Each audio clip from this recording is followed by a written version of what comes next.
Good afternoon. This is Brad Fluetsch with Alaska Internet Network. And with me I have candidate for governor, Bill Walker. Welcome, Bill. Good to see you, Brad. Good to be back in Juneau. Yeah, was glad to have you. Well, I have three questions for you today, and one of them wasn't asked here at today's debate. Some financial professionals believe that the United States is bankrupt. And when you look at Alaska's economy, the federal government is a substantial portion of our revenue. Indian Health Services, military, and federal staff in Alaska. As governor, how would you immunize Alaska's economy from the eventual decline in federal spending? Start being Alaskans again. Start developing our natural resources. Start getting our mines opened up. Create the infrastructure so our economy is growing rather than stagnant. Get our gas moving. Get more oil in the pipeline. Become more aggressive of being the master of our own destiny rather than sitting back waiting for the corporate boardrooms of Calgary, London and in Houston to be making some of the decisions that we should be making as Alaskans. So we have all the pieces to have a very robust, pretty independent economy in Alaska if we step up and utilize the tools that we have available to us. Another question is, recently there's been a rash of suicides in northwestern Alaska in some of our most remote and rural communities. As governor, is there anything you can do to help those? There is. I think it's systemic of what we're seeing happening in rural Alaska is that the economy, there is no economy to speak of in rural Alaska. The jobs aren't there, the opportunities aren't there, the value-added jobs, and so when people are getting up every day going to work and have a good-paying job, that's a different attitude than the situation we have currently. We have the highest cost of energy in the world, or is in rural Alaska. In some areas of Alaska, Bethel, as it's been explained to me, will actually fly their fish to another area to do any sort of processing at all because it's too expensive to do it in Bethel. So you don't have the jobs in Bethel that you could have coming in from as a regional hub for value added, just even the processing of fish, because the cost of electricity in Bethel is 36 cents per kilowatt hour, even after power cost equalization has been added to it.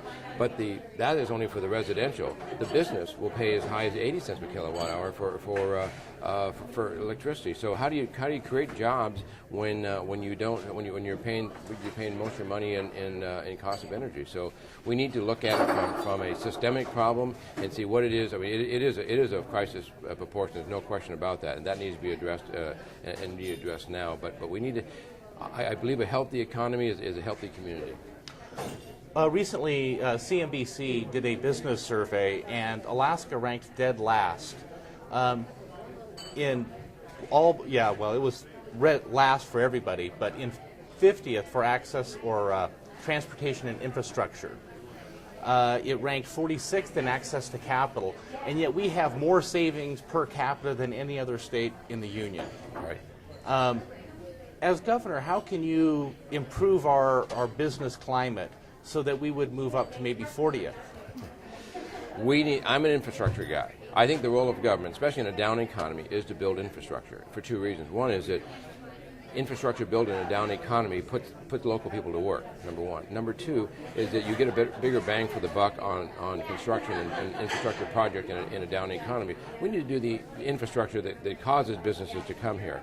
An example is the Red Dog mine. They would not open that mine without the state of Alaska building a road. The state of Alaska actually built a toll road. That's the only toll road we have in the state is out of Red Dog mine. But we need to build the infrastructure that brings the industry, that brings the job, that brings the development. And so I'm all about infrastructure to bring us up from that. And we have, the last big infrastructure project we did was in 1972. We built the Parks Highway. I mean, we stopped doing big projects at that point. We've done a lot of studies. If they had a category in that analysis for who's done the most studies, we would win hands down. We study really well, and we study, and then we restudy. We study the studies of the studies. I'm done with studying. We need to be doing some stuff in Alaska. We're not going to save ourselves into prosperity. We really aren't. We have. I doubt any other state has the savings per capita that we have in our excess funds. I'm not talking about permanent fund. I'm talking about other funds that are available. I think we need to be aggressive about developing our state. And lastly, you've been asked a lot of questions about Alaska and its economy and its future. What is the one question the media and all of these chambers that you haven't been asked that you think is really important that Alaska and Alaskans are missing? Boy, there's been, after 14 of these, it's hard to say that I haven't been asked any question. We've been at UAA debates, we've been university system, we've been all through the, so I think we've pretty much, none stands out to me that as a glaring question has not been asked.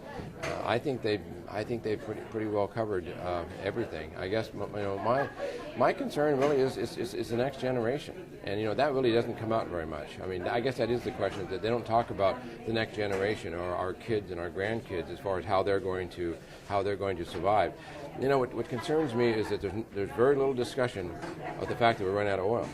I mean, that's hardly anybody asked about that, and that to me is so glaring with what I know, and I know that when that stops, I mean, we had a bit of a hiccup a while back at pump 9, I believe it was, and that shut down the pipeline to the tune of $15 million a day was not coming in. So multiply that out by, and actually that was still with 8% throughput.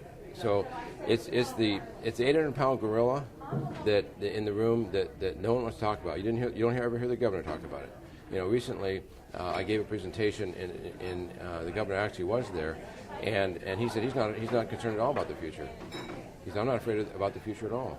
I found that stunning, absolutely stunning, that with what he should know as governor, and him to stand up and say, the future, everything will be fine. I have a lot of faith in Alaskans. I have a lot of faith in the party and whatnot. I wouldn't be doing this if it wasn't. I am very concerned about the future, and that's the difference between myself and a professional politician. A professional politician sort of says that everything is wonderful, everything's going to be perfect, not a worry at hand, we got everything taken care of. A non-professional politician steps up and says, we have a problem, folks. And we need someone in that's not a professional politician. We need someone a problem solver to go in and solve these problems that you're not even hearing about. You don't even hear him talking about that. Shame on him. Shame on him for the future of my kids. That's why I'm running for governor. Well, thank you, Bill. We sure appreciate the time. You bet. Thank you.